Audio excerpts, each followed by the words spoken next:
So Shelia E was denied entry into Paisley Park to celebrate what had been Prince's 66th birthday last Friday, and it's gotten some traction.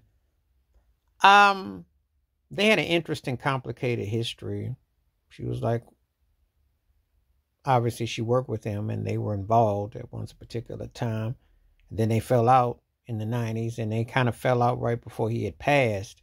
Something that went on, which hasn't been made privy to knowing, but they had some tension. But she had stuff there. She brought him a lot of proteges. She was actually like a talent scout for him. A lot of the Bay Area artistry, once he broke up the revolution, including herself, was playing with him, and she cut albums, etc., etc. Had an interesting relationship, to say the least. But the problem I had with her is that she acts like she's the pain widow, because she's got all those symbols on her drum kits, and I see her, and she covers the songs and she performs and so on. But it just seems a bit extra with her.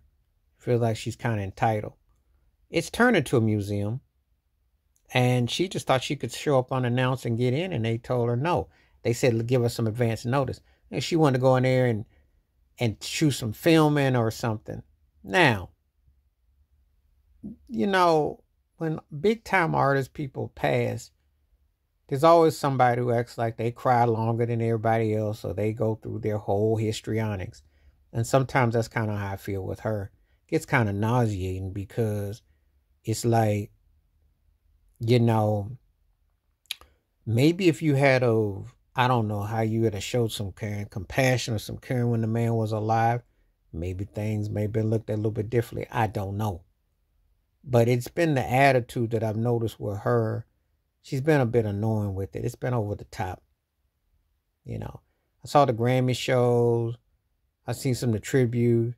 She's all front and center. She's all gyrating, And, it was kind of like, here she was filming it and saying what she said. So it's kind of like, sometimes you got to take one for the team and say, hey, maybe it just was meant to look the other way and keep it moving, A lot of people had a history with that man, and they'll take it in different ways. Some things didn't end well. Some things were kind of left unsaid. Some things did. And it all depends on how you go about it. But there's no need to make a big scene. I'm sure they'll all even out. Eventually, she'll get her drum kit back. And I'm sure if they know beforehand she's coming in, it's like she ain't trying to make it for a cheap clout chasing thing on her Instagram or nothing. Because sometimes people are trying to exploit people's death in ways to benefit their bag. Feel like they're entitled to something. So, they had their reasons for turning her away. And her playing the widow role has gotten tiring.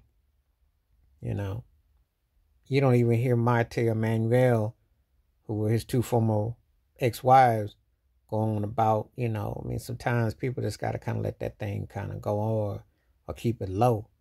But it always seems like she's exploring or doing something extra.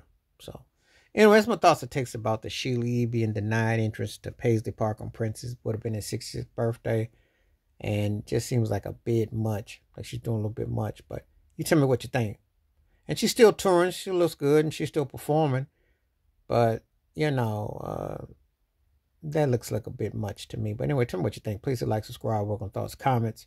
And I do respond. Thank you. Wash your hands. Keep your mind clear. Watch out for another shit if you like them out. Peace.